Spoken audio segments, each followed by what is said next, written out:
ITV.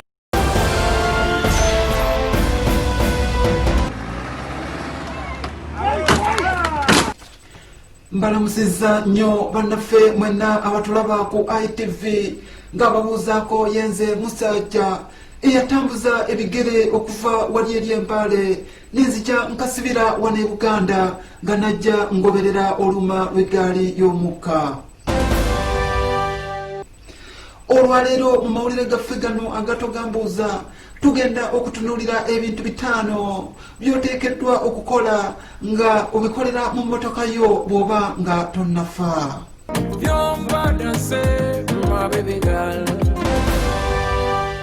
Mu bintu bino ebitaano mulimu okukwaniramu abakazi, okuvugirako ku nguudo z'e Bulaaya, okuvuga ng'avuga emmotoka ez'empaka, okukola obwa breakdown awamu n'okuviira ensolo ez'omu nsiko.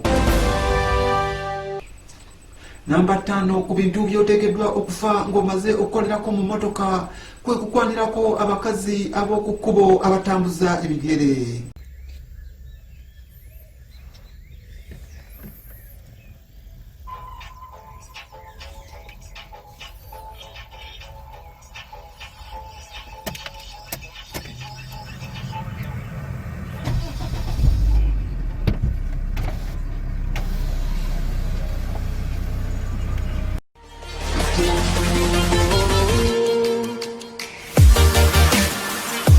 Namba 4 ku bintu by'oteekeddwa okukolerako mu mmotoka nga tonnafa kwe kuvugirako ku nguudo ez'e Bulaaya.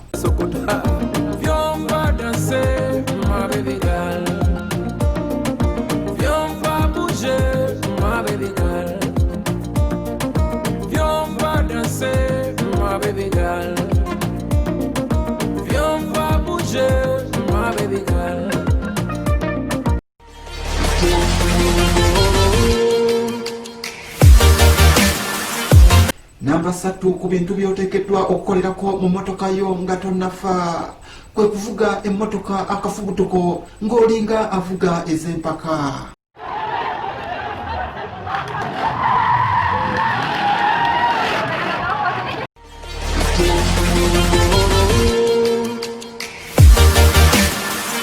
Namba 2 ku bintu by'oteekeddwa okufa ng'omaze okukolerako mu mmotoka kwe kukola oba kwe kukozesa emmotoka yo obwa breakdown.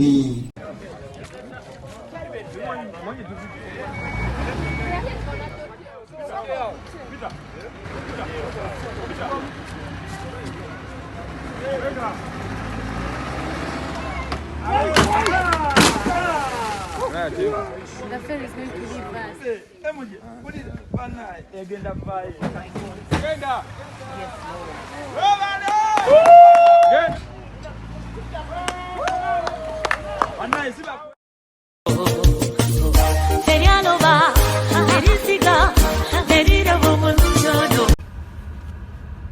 Namba 1 ku by'oteekeddwa okukolera mu mmotoka yo nga tonnafa kwe kubeera nga bw'obeera ku luguudo osobola okuviira ensolo ez'omu nsiko ne zisala.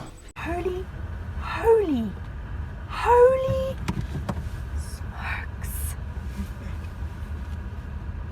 He's gonna get him. He's gonna get him. Oh, sorry, baby. Mommy's...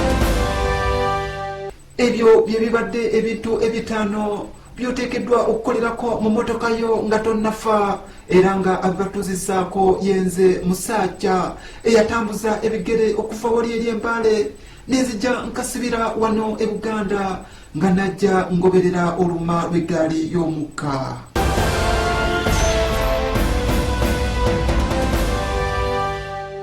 This is ITV Uganda.